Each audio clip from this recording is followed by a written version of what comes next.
Petite danseuse de Anne-Claire d'Olivet. Fiction ou vérité? Bonjour! Elles sont fascinantes, les petites danseuses du film. Tu ne trouves pas? On aurait presque envie de traverser l'écran pour danser avec elles. Il y en a peut-être une avec qui tu aimerais devenir amie. Une autre qui te fait penser à ta sœur ou qui ressemble à ta voisine. Selon toi, est-ce qu'elles existent vraiment, Olympe, Jeanne, Ida et Marie? Est-ce que tu pourrais les croiser par hasard dans la rue ou est-ce qu'elles sont inventées? Regarde le générique début de Petite danseuse, un film réalisé par Anne-Claire d'Olivet. À ton avis, est-ce qu'un film au cinéma, c'est forcément une histoire inventée, ce qu'on appelle une fiction? Et patata. Eh bien, pas toujours. Parfois, les personnages que tu vois à l'écran sont réels. C'est le cas ici. Toutes les jeunes filles, leurs parents et Muriel, leur professeur, existent en dehors de ce film. Et tu découvres une partie de leur vraie vie chez elles ou au cours de danse. Le film te montre des scènes qui ont vraiment eu lieu et qui ont été filmées par la réalisatrice et son équipe. C'est ce qu'on appelle un film documentaire. Mais est-ce qu'un film documentaire, c'est un simple assemblage de vidéos de la vie réelle? Non, bien sûr. En choisissant les moments de vie qu'elle te montre, la réalisatrice Anne-Claire d'Olivet te raconte une histoire, avec des héroïnes, un univers captivant et des rebondissements. Elle te présente les danseuses comme des personnages de cinéma avec qui tu pars en voyage le temps du film. Regarde la toute première scène, celle qu'on appelle la scène d'ouverture, comme une porte qu'on ouvrirait sur le film. Tu rencontres les 4 filles et en quelques secondes seulement, tu peux comprendre l'importance de la danse dans leur vie. Jeanne s'échauffe dans sa chambre. Olympe termine un copieux petit déjeuner. Ida et Marie se préparent pour aller à leur cours. Toutes sont très concentrées. Dès le début du film, la réalisatrice te montre que leur passion occupe une grande place dans leur vie. Elle filme les cours de danse comme si tu étais aux côtés des élèves dans ces moments intenses pour elles. Et dans cette scène, par exemple, on dirait que la caméra est assise au milieu des danseuses. Ce que te montre aussi le film, c'est qu'elles ont chacune leur parcours personnel, mais qu'elles forment ensemble un groupe très solidaire, encouragé par Muriel. Tu peux le ressentir grâce à l'alternance de plans où elles sont seules à l'image, et d'autres où, au contraire, on les voit toutes ensemble. Regarde par exemple la scène où Ida répète un jeté difficile. Dans le miroir, tu as pu remarquer plusieurs personnes dans la salle. Pourtant, le film choisit de se concentrer sur la relation entre l'élève et son professeur, qui la rejoint dans l'image. C'est bien, tu fais bien tout ce que je te dis, mais comme maintenant tu fais visage, en fait, clac, tu tournes... Puis tu découvres Marie, attentive au mouvement de son amie. Et finalement, la caméra revient sur Ida. En regardant son visage qui apparaît en grand sur l'écran, tu peux imaginer ses émotions. Et c'est ça qui intéresse la réalisatrice de ce film documentaire. Plutôt que de t'impressionner avec les exploits des danseuses, elle veut te faire rencontrer ces jeunes filles, peut-être très différentes de toi, et te permettre de comprendre ce qu'elles vivent et ressentent au fond d'elles-mêmes. Au fait, te souviens-tu d'autres moments où tu partages leurs pensées? Parfois, tu les entends parler sans les voir le faire. Cela s'appelle une voix off. Même à l'école, mes copines, elles me disent tout le temps non, mais tu danses trop, repose-toi 5 minutes ou viens jouer avec nous. Mais moi, je fais au moins 10 000 pas par seconde. Tu devines qui parle parce qu'à l'image, tu vois celle à qui appartient la voix. Elle révèle des sentiments personnels. Mais à qui s'adresse-t-elle? À la réalisatrice? À elle-même comme dans un journal intime? À toi peut-être, pour te confier ses secrets. Quoi qu'il arrive, ne vous affolez pas. Et quoi qu'il se passe sur scène, ah oui, ça faut que je vous raconte. Parlons maintenant de Muriel, la professeure de danse. Elle paraît très présente dans le film, car c'est elle qui aide les danseuses à progresser. Pourtant, est-ce que tu te souviens de la première fois où elle apparaît? Tiens-la bien.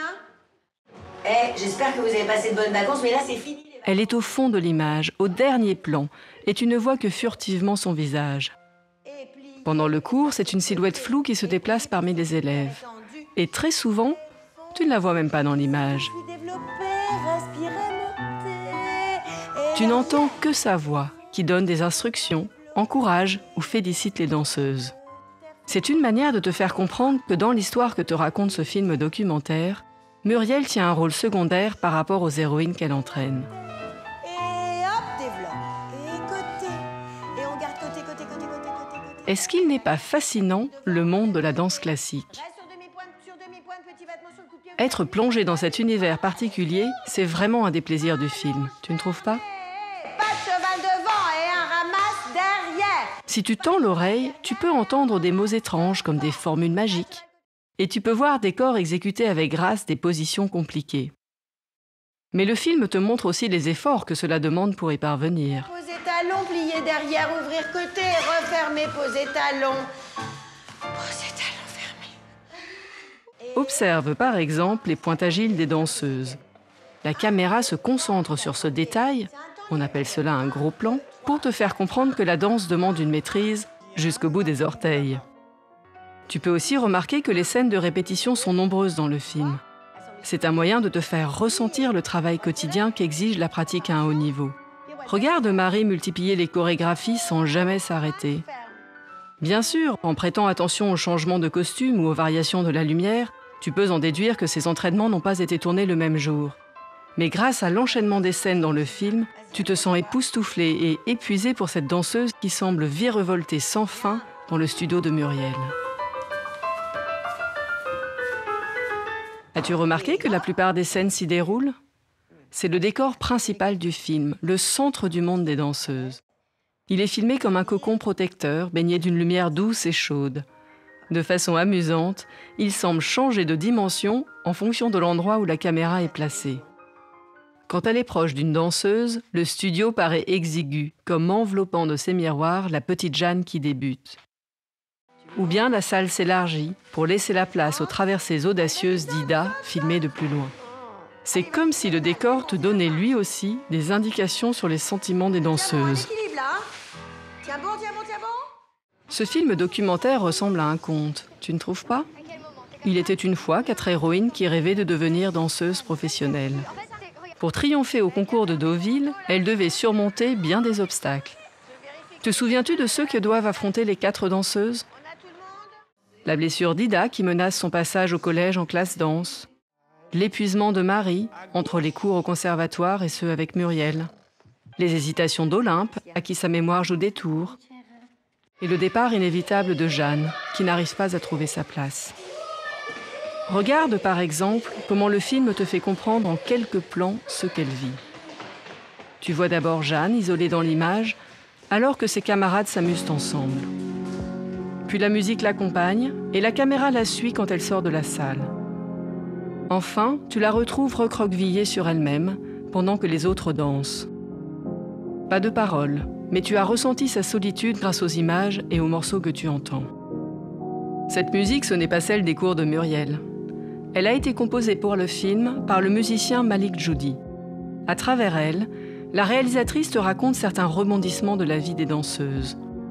Le départ de Jeanne, les doutes de Marie confrontée à un choix important, la grâce d'une championne sur scène.